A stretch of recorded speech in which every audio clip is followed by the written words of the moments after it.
The first artificial shelters were excavated in the upper area of the city, in places with a certain slope and without high buildings in the surrounding area. They consisted of labyrinthine galleries that were shored and lined with wood like in mining shafts. For their construction, volunteer brigades of fortifications and shelters were created. The work was financed through donations, raffles, special blind coupons, boxing evenings, and the compulsory sale of a pro-shelter postage stamp. However, the prolongation of the war and the intensification of the bombardments required building safer concrete shelters in the lower part of the city, such as the one we are in now, built in May 1937. Here, the militia leaders who had their headquarters in the nearby Hotel Ignacia looked for shelter. The structure was destroyed by a fire in the city in 1941 and was rediscovered during improvement works on the Plaza del Principe in 2006.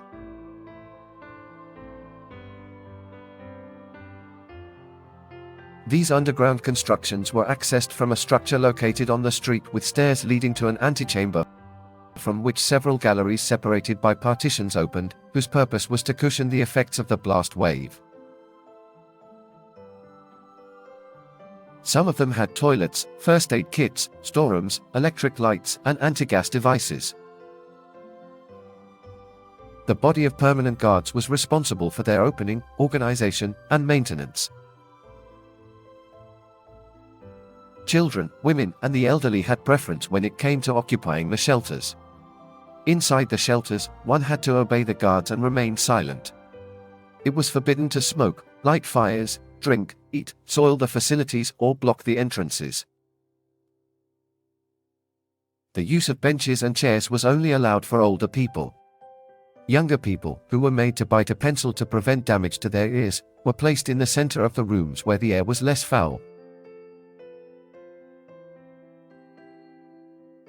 The city came to have 114 air raid shelters, some of them still preserved today. More than half of those built were gallery shelters, which together exceeded 4 kilometers in length. Their capacity ranged from 60 people in this one of Mariana Pineda to more than 2,000 in some of the mine-type structures.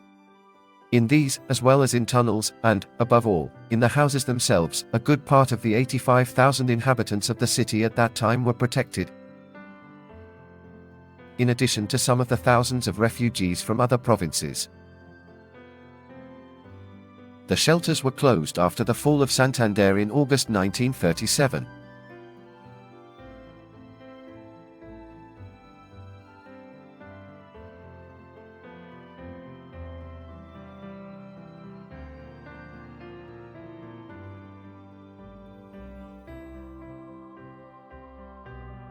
The midday of December 26, 1936 passed peacefully in the city.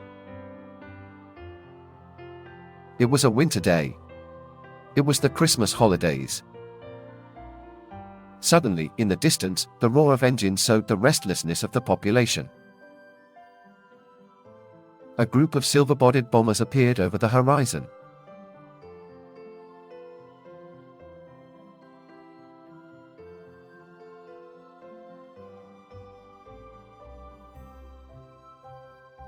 In just 10 minutes, the aircraft unloaded their message of death and destruction on the city, leaving behind dozens of wounded and dead, especially in the humble Barrio del Rey, in the Alta. It was not the first attack suffered by the city, but it was the most violent. From that sad day on, the authorities were forced to protect the population with safer and more effective shelters. Throughout the war, Santander suffered 33 bombings by airplanes of the Condor Legion, the Italian Legionary Aviation, and the National Aviation. In 11 of them, there were casualties totaling 88 dead and 104 wounded.